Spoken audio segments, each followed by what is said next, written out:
Bonjour à tous et bienvenue dans cette vidéo MAMS dominicale. Et oui, lumière rouge, casquette noire, vous vous doutez bien que votre MAMS, elle n'est pas très ravie. Et désolé de vous faire part de ma colère. Mais je trouve que là, va falloir arrêter de pousser mémé dans les orties comme dirait l'autre. Donc c'est un article de Figaro Politique qui a été diffusé, publié il y a 5 heures. Donc autant vous dire qu'il est tout récent. Alors je ne veux pas vous mettre en rogne, mais faut quand même que vous soyez au courant de la fumisterie qui se prépare. Et d'ailleurs je vous invite, j'ai mis en post dans la communauté une vidéo en lien qu'il faut absolument que vous alliez voir. Mais vraiment, il faut que vous alliez la voir. Je vous en dis pas plus là dans cette vidéo là, sinon elle va durer de plomb, mais vraiment allez la découvrir. Le petit emoji Furax, vous voyez, donc allez la voir, allez la découvrir et partagez-la si vous pouvez. Je pense qu'il faut copier le lien et après je sais pas comment on peut se démerder, honnêtement c'est assez compliqué je pense, mais bon, essayez quand même voir si vous n'arrivez pas à bidouiller un truc, en tout cas. Ou rediriger vers ma chaîne et puis abonne-toi et puis va voir ça, je sais pas comment on peut se démerder.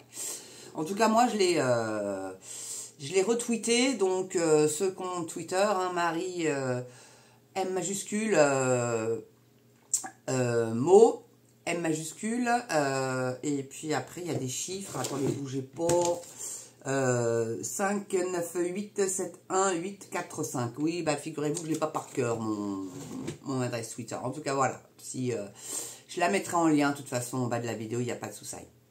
Donc Emmanuel Macron donne son avis personnel sur l'impossibilité d'un troisième mandat présidentiel successif. Déjà ça m'énerve, je bafouille. Aïe. Donc le président de la République assure qu'il ne va pas changer la Constitution, donc entendez qu'il va. Parce que quand Macron dit qu'il ne va pas faire un truc, c'est qu'il va le faire. Vous avez remarqué un petit peu, très contradictoire le garçon, Donc en août dernier, il avait même qualifié cette règle instaurée en 2008 par Nicolas Sarkozy de funeste connerie. Oui, les deux mandats successifs, c'est-à-dire que si Sarkozy veut se représenter, qui se fait réélire, il pourra se représenter pour un autre mandat, parce que c'est deux mandats successifs. Voilà. Aux États-Unis, c'est juste deux mandats successifs, et après, Raus, tu dégages. Bon. C'est pas comme en Russie où Poutine, ça fait plus de 20 ans qu'il est en place et apparemment les Russes, ils en sont très contents puisqu'ils l'ont réélu et que lui, il aime son peuple. Voilà. Il n'aime pas qu'on vienne l'emmerder par contre, ça, c'est ce qui est un petit peu normal. En même temps. Quant à le petit roquet là, qui vient le menacer, qui monte les biceps traficotés par Photoshop, Tapiro dit que non, et mon gars, attends, non, faut pas déconner. On l'a vu au match de foot, on a tous vu qu'il n'avait pas des biceps énormes. Enfin bref. Puis même, ça a été analysé dans les coups comme ça vers le haut. Le biceps ne peut pas être comme ça. Bon, bref. Ça a été vite fait, bien fait dénoncé. Mais bon, lui, voilà, ça lui plaît. Puis Brigitte doit se masturber devant la photo de son homme avec un gros biceps. Donc, que pense Emmanuel Macron de la limitation à 2 mandats présidentiels successifs? En août dernier, lors de son long entretien avec les dirigeants des partis d'opposition à Saint-Denis, le président avait qualifié cette règle de funeste connerie. Dans des propos, c'est pas moi qui le dis, c'était lui, donc m'autoriserai à utiliser un langage fleuri. Donc dans ses propos rapportés par des participants et confirmés au Figaro, auprès de la Tribune dimanche et de la Provence ce samedi 4 mai, le chef de l'État a donné une réponse plus édulcorée. Cette règle est là, et je ne vais pas la changer, et je ne vais pas changer la Constitution. Mais si vous me demandez mon avis personnel, je pense que c'est toujours mieux quand on laisse le choix aux électeurs, a-t-il lâché. Représente-toi une 3e fois, voir qu'on rigole. Parce que là, honnêtement, s'il est même juste au 2e tour, je vous jure que je pète un plomb. Mais là, c'est pas possible. C'est pas ceux qui ont voté pour lui au 2e tour, déjà je les croise de temps en temps et ils me disent je me suis fait avoir. Et les boomers, il les a plus. Voilà, il a les jeunes, les gamins qui sont endoctrinés, cerveau lavé bien comme il faut au détergent et on te remet des infos complètement idiotes. L'Europe c'est bien, l'Europe c'est génial, c'est pas de guerre, c'est la prospérité qui disait. Ouais, là c'est la pauvreté et c'est des guerres. Bon Dieu, est-ce qu'on nous aurait-il pas menti? Est-ce qu'on nous aurait pas pris encore pour des gros champons de Bayonne, mine de rien? Donc, il dit, donc je ne suis pas forcément en train de vous dire que j'aurais aimé être candidat à un 3e mandat, a-t-il rapidement ajouté. Ah mais si tu kifferais. Ah mais si tu kifferais mon garçon. Mais tu te prendrais une telle grosse claque mon pauvre homme. Mais quand on met des interdictions dans la loi, on capture en quelque sorte une part de la liberté des électeurs qui sont souverains. Faux cul. Mais il arrête pas de nous enlever notre souveraineté et il ose dire ça. Donc à tous les lecteurs du Figaro, ouvrez les yeux. Je sais pas si dans ma communauté il y en a. Mais partagez la vidéo au pire. Parce que peut-être que vous connaissez quelqu'un qui lit le Figaro, j'en sais rien. Donc depuis la réforme de Nicolas Sarkozy en 2008, le nombre de mandats présidentiels en France est limité à 2 consécutifs, avec l'impossibilité pour Emmanuel Macron, élu pour la première fois en 2017 et actuellement âgé de 45 ans, de se représenter en 2027. La question de sa succession agite plus que jamais le camp de la majorité présidentielle. Ah, ils vont vouloir nous refourguer Attal. En face, bon, Marine Le Pen, sauf si ça fait une Bayrou, quoi, où elle sera inéligible pendant 5 ans. Donc là, évidemment, elle ne pourra pas se représenter. Donc ça serait Bardella. Et puis, Zemmour, je pense pas qu'il se représente. Puis en plus, le mec, il est polygame. Il tape les femmes. Je sais pas si vous avez vu, là, récemment. Il s'est pris un œuf sur la tête en Corse. Il y a son service de sécu qui a empêché, qui a maîtrisé la nana. Et il lui a mis un coup de poing dans la gueule, quoi. Bon, bref. Moi, je sais qu'il y a des fans de Zemmour, mais là, bon, un mec qui est polygame. Puis je sais pas, moi, j'ai pas envie qu'il me représente. Hein. C'est un petit requin, le gars. C'est un excellent éditorialiste, un excellent écrivain. Il a une très belle plume, mais c'est tout, quoi. C'est pas pour gouverner le pays. Non, je suis désolé. La Trump, là, alors là, déjà qu'il se marre avec Macron, alors avec Zemmour, je vous explique même pas comment il va se marrer, quoi. Puis je sais pas, quand il rigole, on a l'impression qu'il va avoir le Joker, quoi. Non, ça va pas. Désolé à ceux qui aiment Zemmour, hein, je suis sincèrement désolé. Moi, il m'a fait retourner aux urnes. Donc il a eu un aspect positif quand même. Mais de là à ce qu'il soit président, non. D'ailleurs, ils vont se prendre une claque monumentale, là, faut pas qu'ils rêvent, hein. Ils vont se prendre une claque monumentale aux législatives. Il n'y a pas de souci. Bon. Alors. Une part de proportionnel avant la fin de son mandat. Dans cet entretien, le président de la République est également revenu sur un autre sujet institutionnel qui divise son camp, la proportionnelle. Va-t-il la mettre en place avant la fin de son mandat? Putain, ça arrête pas de sauter, mais qu'est-ce que ça peut être casse-pied, ça? C'est vraiment... Ça arrive que sur le Figaro, généralement. Hein. C'est plutôt... je sais plus où j'en suis, du coup, excusez-moi, pardonnez-moi, restez, partez pas, surtout pas. Mais il faut que ça arrête de sauter, cette histoire. Il faudrait que je les imprime, alors, les articles du Figaro. Ouais, tu me payes l'encre, Figaro, hein. Voilà. Donc, va-t-il la mettre en place avant la fin de son mandat? Si une majorité se dégage pour introduire une part de proportionnel, oui, c'est l'engagement que j'ai pris. Je pense que ce serait bon pour la démocratie, répond le chef de l'État. Emmanuel Macron avait promis en 2017 d'introduire une dose de proportionnel aux élections législatives. Ça fait 7 ans qu'il est là, c'est toujours pas fait. Et je sais que Marine Le Pen, donc le RN, est pour. Je pense que les LR sont pour aussi. Peut-être un petit peu moins la NUPES. Parce que bon, on sait que la LFI fait très peu. Hein. La NUPES, ça englobe la LFI, mais la LFI, ils sont pas nombreux. Hein. Bon, bref. Enfin, ils sont toujours déjà plus nombreux que le pauvre Dupont-Aignan qui est tout seul. Hein. Bon, bref. Mais au moins, il est là. Et au moins, il ouvre sa gueule. Bon, c'est déjà ça. Donc, voilà, encore un gros mytho de la part de Macron. Il n'en a aucunement l'intention. C'est clair et net. Donc, lors de la campagne 2022, le président s'était de nouveau dit favorable à la proportionnelle. Vous voyez un peu la manigance et la manipulation, ouvrant même la porte à une proportionnelle intégrale, avec un nombre de sièges proportionnel au total des suffrages obtenus. Donc la présidence de l'Assemblée nationale, Yael Braun-Pivet, favorable à une dose de proportionnel, a lancé des concertations sur le sujet. Mais là, s'il le fait maintenant, la proportionnelle, il aura que dalle, quoi. Par contre, le RN et la LFI, parce que comme là, ils sont engagés pour la Palestine, même s'ils disent qu'ils ne veulent pas reconnaître que le Hamas est un groupe terroriste, vous voyez un petit peu tous les mouvements étudiants là qui en ce moment. Hein. Donc, mais le camp présidentiel se divise. Le chef des députés Renaissance, Sylvain Maillard, est contre, tout comme la ministre des Relations avec le Parlement, Marie Lebec. Tandis que les alliés du MoDem militent de longue date en faveur de ce mode de scrutin. Ah, Bayrou, Bayrou. Non, Bayrou, Bayrou. Donc, les regrets du président.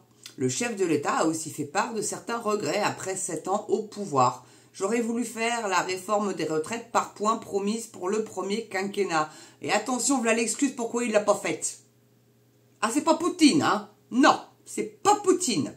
C'est la crise des gilets jaunes, puis le Covid nous en ont empêchés. Ah bah oui, c'est vrai qu'il n'y avait pas encore la guerre en Ukraine à ce moment-là. Donc ça pouvait pas être Poutine. Non, c'est les gilets jaunes. C'est de votre faute, les gars. Je sais pas si parmi ma communauté, il y en a des anciens gilets jaunes. Ou qui sont peut-être toujours, d'ailleurs. Non, c'est de votre faute, il n'a pas fait ça. C'est pas parce qu'il veut pas, il faut toujours qu'il y ait un bouc émissaire. C'est incroyable. Et le Covid aussi, bien évidemment, ça t'a empêché, bien évidemment, oui. Donc, elle était plus difficile à mener que celle qu'on a faite l'an passé. Le report de l'âge légal à 64 ans. Car elle refondait plus fondamentalement le système. Je pense que c'est un élément qui aurait changé en profondeur les choses, dit-il. Bah ouais, c'est ce qu'il aurait fallu faire, mon gars. Parce que là, ils vont aller taper sur les retraites, ils cherchent des sous.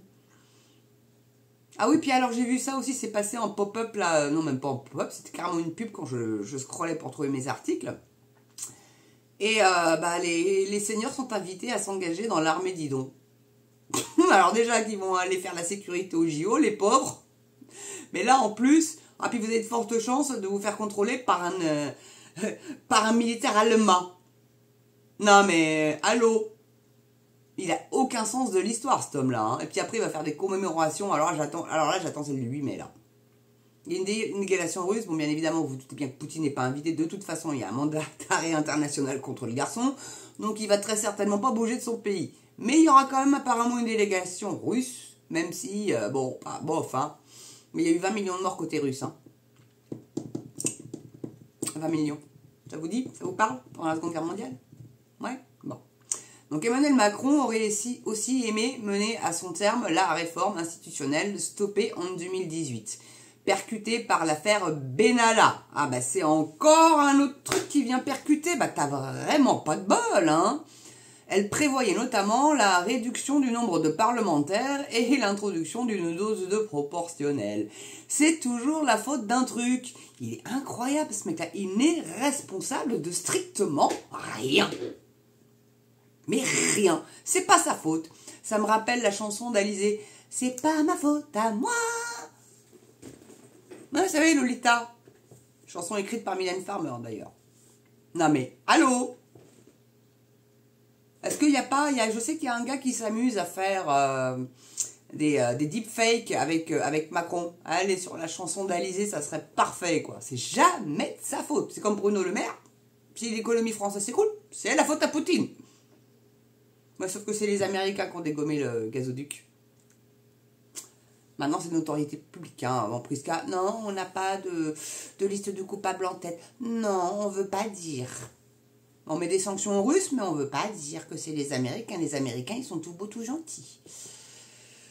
T'as raison. Enfin voilà, quoi. Je voulais vous faire part de ce petit article-là, avec bien évidemment le point de vue de votre mame. Vous vous doutez bien que je ne peux pas rester sans faire une petite analyse très courte, parce que sinon les vidéos dureraient beaucoup trop longtemps, et je ne suis absolument pas au niveau de notoriété d'Idriss Aberkane, que j'aimerais bien atteindre un jour, mais bon, le pauvre il est shadowban, et bon, un petit peu comme moi en ce moment, mais bon, lui je crois que c'est pire encore. Hein.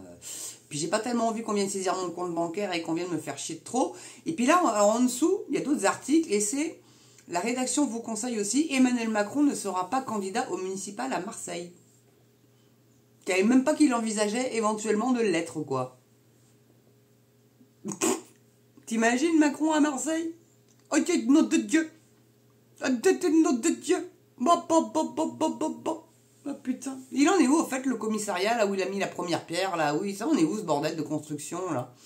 C'est tout comme la nouvelle usine d'obus, là, où il a été posé la première pierre.